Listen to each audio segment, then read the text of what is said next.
Hello, brothers and sisters. I wanted to share with you about false authority under God. Romans 13:1. Let everyone be subject to the governing. Let everyone be subject to the governing authorities, for there is no authority except that which God has established. The authorities that exist have been established by God.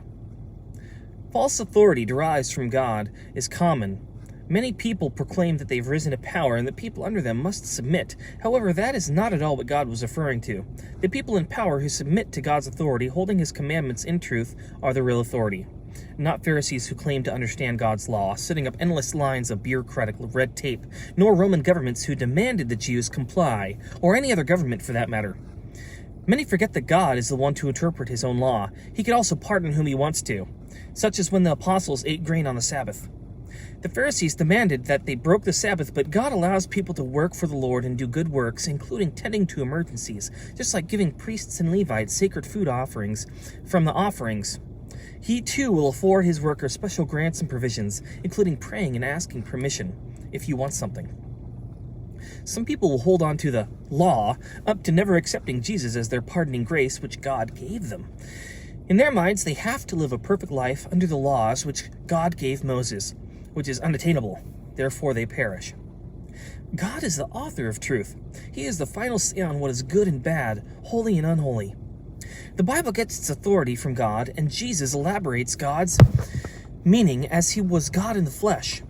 The churches and governments are to minister and serve God's people by adhering to his word, not deriving false interpretation and ruling over the masses with false doctrine. Many people say you have to logically interpret the Bible. Others say you have to adhere to the emotional and spiritual aspects of its meaning. But to deny one for the other is blasphemy. So I have a question for you guys. If Satan himself came to you in person and called you lazy, knowing that he's the accuser and the father of lies, would you take his word for it, or would you deny it? What if you were taking time to soul search and study the Bible, instead of working so much that you barely had any time to fit Bible study in?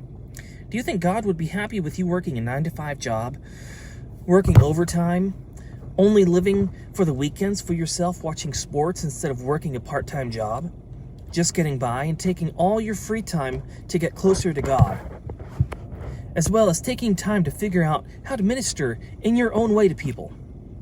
Just so you know, the devil wants people to be overworked and be in so much debt that they have no choice but to work overtime, then be so exhausted and want nothing to do but relax when they get home.